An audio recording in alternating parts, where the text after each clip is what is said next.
Hey everybody, thanks for clicking on this video.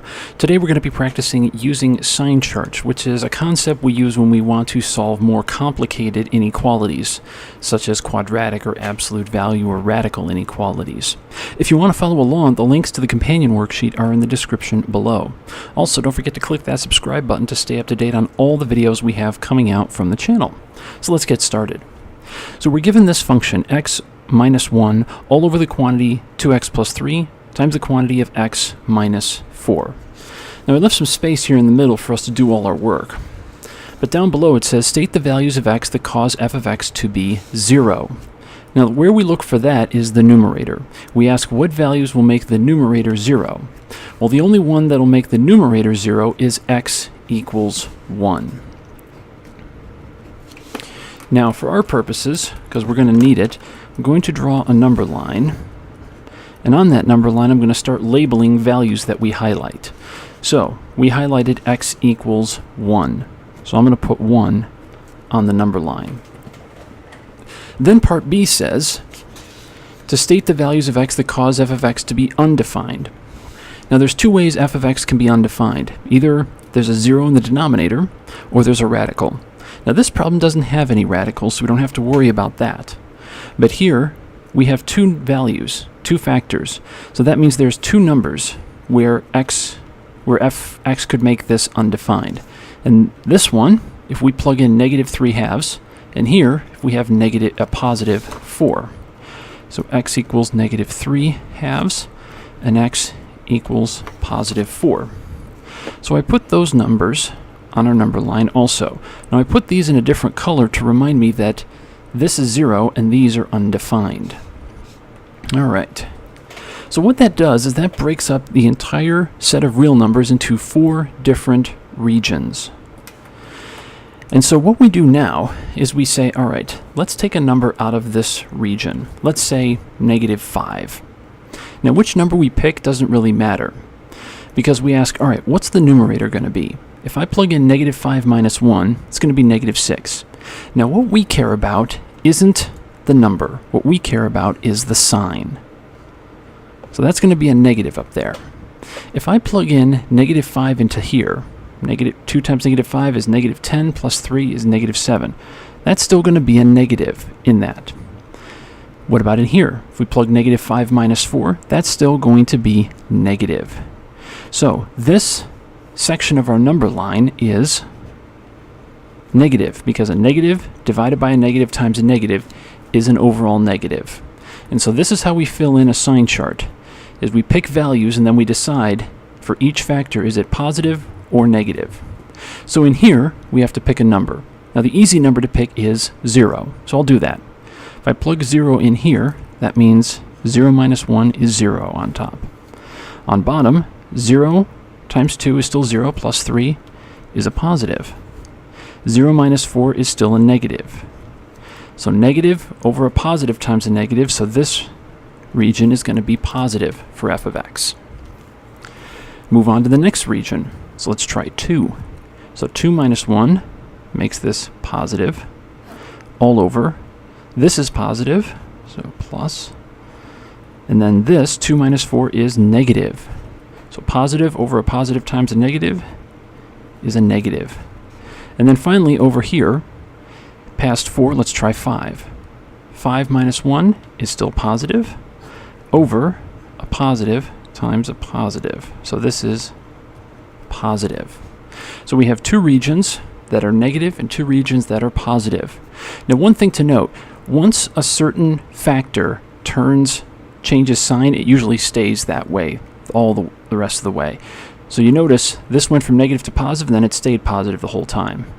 This top turned positive here, and then it stayed that way. This one stayed negative up to here, and then it turned positive. And usually, not all the time, but usually at these, one of these factors will change from positive to negative or vice versa. Alright, so now we want the values of x that cause this to be positive. So that's these two intervals, from negative 3/2 to 1. So, using interval notation, I do negative 3/2 comma 1, but then we also have this over here. So to connect two intervals, I use a union symbol, 4 comma infinity.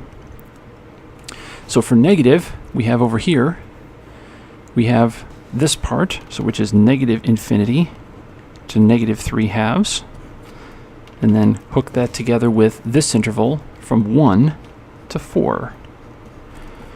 So these are our regions, the values of x that cause us to be positive and to be negative. And so this is how we set up a sign chart to help answer these questions. So let's look at the next one. So here we ask, what will make this 0? So we look at the top. And the value that makes the top 0 is negative 1/2. So on my number line, I will put negative 1/2 in blue to indicate that that's 0. Then we ask what values make it undefined. So we look in the denominator. And so that's negative 3 and positive 1. So negative 3 and positive 1. Now the way you scale it really doesn't matter. And so this is not, so 1/2 is not necessarily halfway in between negative 3 and positive 1, but that's not a worry. So now we have 4 regions. And so we can start plugging in values. So let's pick negative 4. So if we plug in negative 4 up here, we're going to have a negative on top. And down below, we're going to have a negative times a negative.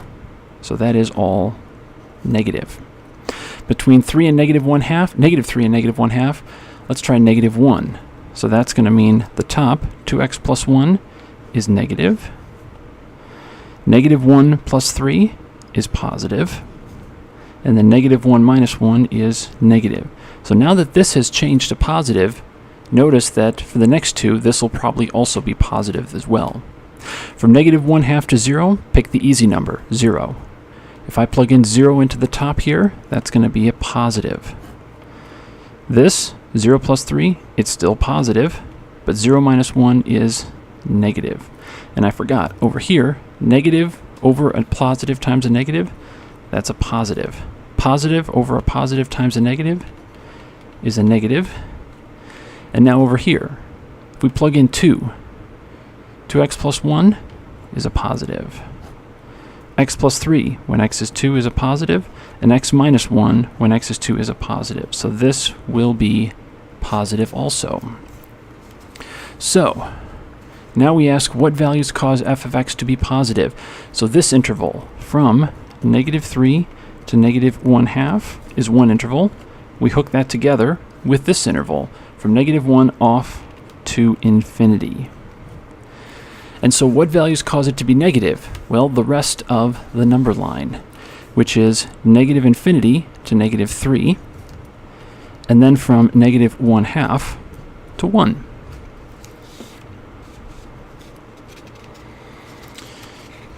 Now for our next example, what we have is now we have radicals. So now we have to be a little more aware of what make this undefined. So first off, what makes f of x 0? So what value can I plug in to cause the numerator to be 0? Well, that would be 1. Now you are allowed to take the square root of 0. Square root of 0 is 0. That's okay.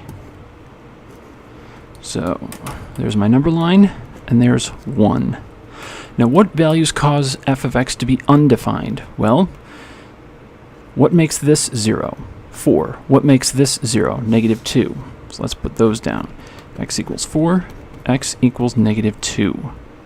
So put that in red up there on my number line and put this up here. However, if I just left it here, I'd be ignoring the fact that we have a radical. And so, what values make this undefined? Well, when the radical, when the square root is negative. And so anytime x is less than 1. Now this is important because when this happens, we have to make a mark to say that anything less than 1 is undefined. So I'm just going to use my red pen and just cover up that whole thing. So all of this over here is undefined, which is actually works out good for us because now there are only 2 intervals of our number line to test. So if we plug in 2 in for square root of 2 minus 1, that's going to be a positive. If I plug in 2 times x minus 4, that's going to be a negative. If I plug in 2 into the absolute value of x plus 2, well, that doesn't matter, because absolute value will always be positive. So positive over a negative times a positive is a negative.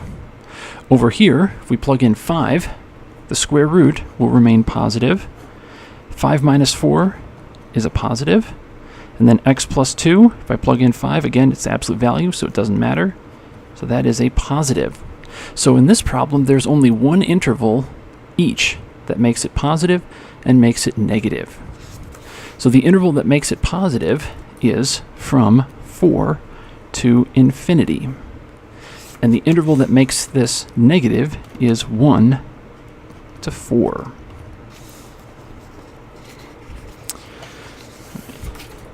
So for our last one, here we have 2 factors on the top.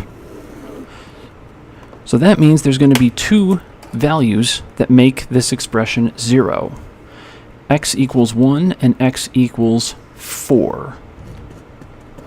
Those are the 2 that make the top 0, so that's going to make the entire expression 0. So we have 1 and we have 4. So we ask, what makes this undefined? Well, here we've got a double whammy. Here we've got a denominator and a radical and a square root. So first off, what makes the denominator 0? Negative 3. So x equals negative 3. So we put negative 3 down there. Then we ask, what makes a negative under the radical? When anything is less than negative 3. So when x is less than negative 3, if you plug in any number less than that, you're going to get undefined. So we cross out that. So that leaves us with 3 intervals. So between negative 3 and 1, let's plug in 0. So 0 minus 1 is a negative. 0 minus 4, well, it's an absolute value, so we don't care. It's always going to be positive. Square root of 3, don't know the number, but all we care about is the sign. It's positive. So this interval is negative, because we have negative times a positive divided by a positive. So from 1 to 4, if we plug in 2, 2 minus 1 is a positive. 2 minus 4, it's an absolute value, so it's still a positive, over square root of 2 plus 3 is still a positive. And then let's try 5. Plug in 5 minus 1, that factor is positive. 5 minus 4, it's an absolute value, so it's positive no matter what. And then 5 plus 3, that is positive also. So both of these are positive. We have 2 intervals side by side. Don't be fooled. Some functions behave like this. Most people, when they see these, they think it has to go negative, positive, negative, positive. It doesn't have to alternate. So when we write the intervals that are positive, we say the interval from 1 to 4, so 1 comma 4, and then the interval from 4 to infinity. Now we can't just say 1 to infinity, because at 4 it's not positive. What did we say? It's 0. So we have to take that piece out. And then the values that make it negative are in this interval, from negative 3 to 1. Thanks for watching, everyone. If you liked the video, please give it a thumbs up. If you have suggestions or problems you want to see worked out, type a comment below. To support the channel, click the Patreon link to help keep this going. Thanks so much for watching, and remember, the best way to understand something is to do it.